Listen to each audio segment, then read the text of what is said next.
Hey AXEARMOR, today's episode's all about you. Would it be alright if I asked you a few questions?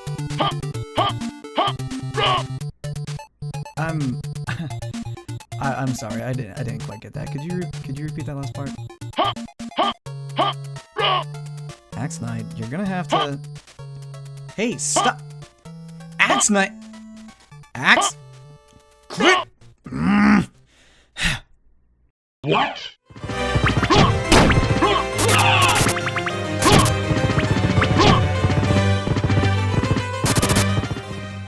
Welcome to Gaming Deconstructed. Today's subject, the AXEARMOR. Where did this round come from? When I first decided to do this, I was a little concerned that there wouldn't be enough material for an episode, but nope. You can find the first appearance of the Axe Knight, dubbed Axeman, on Stage 5 in the original Castlevania. The game itself started on the Famicom in 1986, but was ported to the NES in 1987, or for those of you guys in the EU, 1988. Another version of the game was made called Vampire Killer that came out on October 30th, 1986, shortly after the original release, which required you to not only go through the castle, but also asked that you collect skeleton keys to proceed to boss rooms, providing a more open style of gameplay. Besides that, graphical changes were made as well, including the Axeman, who would later turn into the AXEARMOR/Axe Knight that we'll be discussing. The AXEARMOR I will be analyzing today is the most recurring version in the series and has even obtained some novelty, the AXEARMOR from Rondo of Blood. Think of this as like Medieval Armor 101. We'll be looking at the Axe Knight's armor from helmet to greaves, analyzing the appearance and comparing it with historical armor from different times and different countries. Best part is that I've actually done all the work for you, so just sit there and listen. But don't worry, I'll keep you on your toes.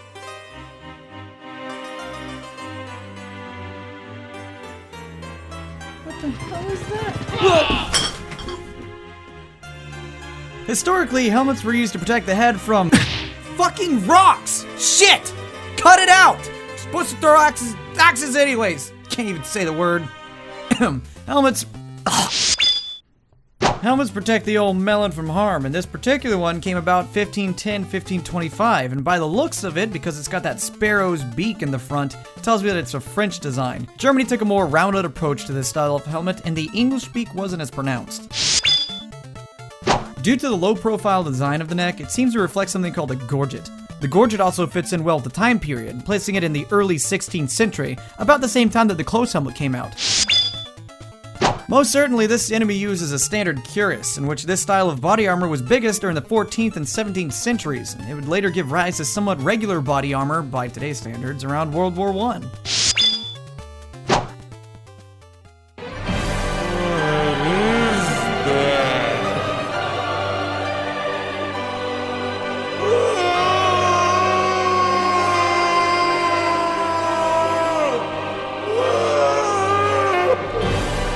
Faulds are worn below the breastplate, shown in both the recent and earlier iterations of the AXEARMOR. This piece of armor began to pop up around the 14th century and is made up of overlapping metal plates, articulated for flexibility. The back end of this would be called a cullet. Oh yeah. Basically the same thing as a fauld, but contoured around the bum. Seeing as how this version has a place for the, chest area, even down to the nipples, apparently.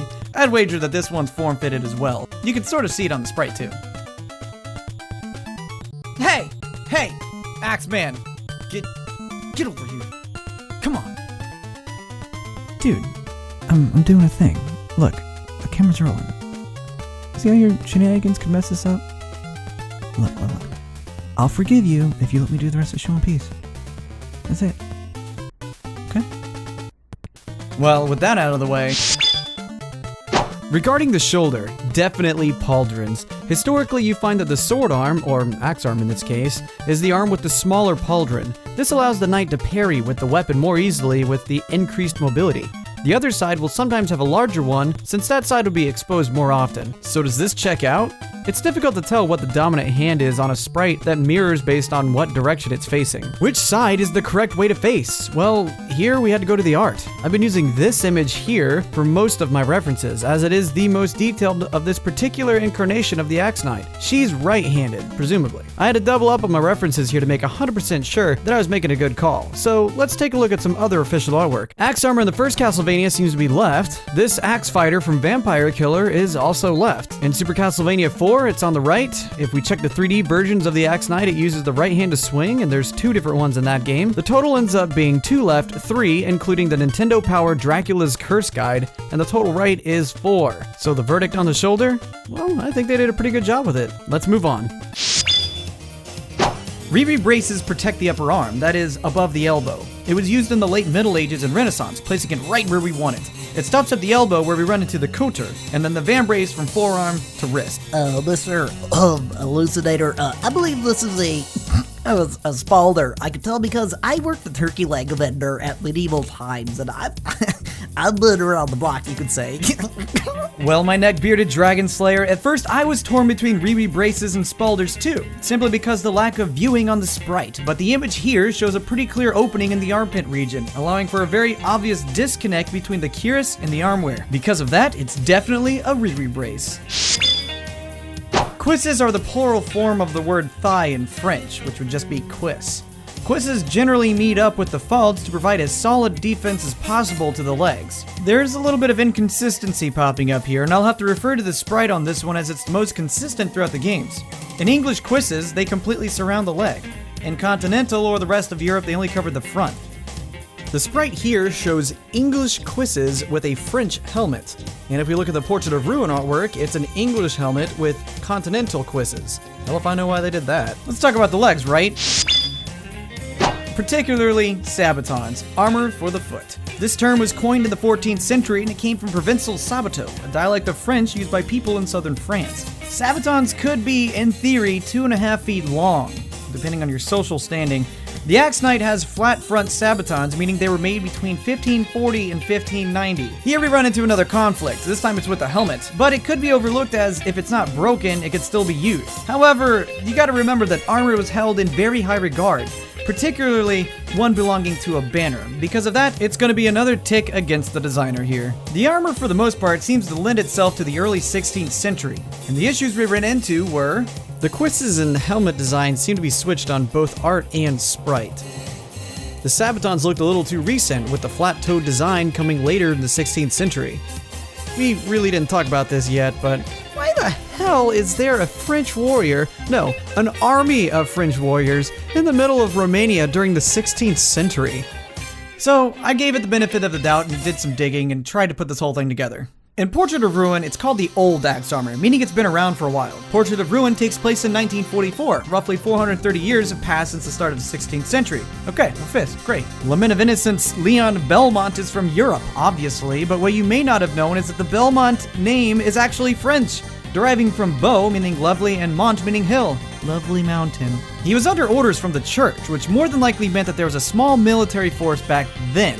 As it turns out, the Crusades didn't end until the mid-1400s, but that's as far as it goes. If the armor is dated to be in the early 16th, late 15th century, and given the number of axe knights that there are, it seems highly unlikely that French, even English knights would have occupied Romania after the Crusades. Most wars were between Romania and the eastern and southeastern countries during this time, and French occupancy wouldn't be seen for almost 500 years. So historically, this would mean that Dracula's minions would have to travel around 2,300 kilometers, or 1,429 miles, to go grab some French warrior bodies and then place them in the castle.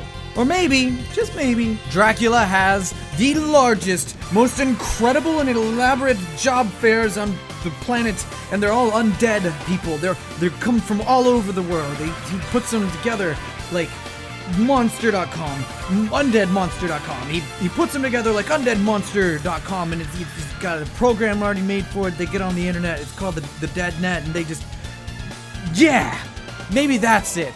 Maybe that's how they get there. Because otherwise, it doesn't make any fucking sense. All in all, I'd say they did a good job with the design itself, if only it had made sense historically. Even though this version of the Axe Knight doesn't show up until the late 18th century in game, the fact that there was never a French warrior there to begin with really discredits the whole thing. I hope you guys learned something and found a few moments where you exhaled through your nose a little harder than you normally do. Since I'm on a Castlevania kick right now, I might as well do one more, right? So the next episode is going to be the full chronology of the entire Castlevania series. Woohoo! Also, a little side note for anyone who likes to play Symphony of the Night and did not know, you can get the AXELORD armor from kicking well, not really kicking, but headbutting the bottom of the librarian. So if you're in the right side up castle, you can go under him, and there's a little pit right Do it about 58, 59 times without touching the ground, and you'll be good. Okay, I got the video shown here. Also, if you equip the Mystic Pendant, that helps regenerate your MP quick enough. I didn't run out, but I'm also kind of towards the, pretty far in the game. So anyways, hopefully you enjoyed that little extra thing, and you can also get it by putting in AXELORD as the name in the beginning of the game. You can also play as Richter if you put in Richter. But if you have the old version, like on the Sega Saturn, what was it called? Dracula X, something like that, I don't remember. You could also play as Maria if you put in the name and stuff for that. So lots of cool little things there. I love that, right? Little secrets. Little secrets, kind of like this. This is a little secret for you. Okay? All right, I'm going to go.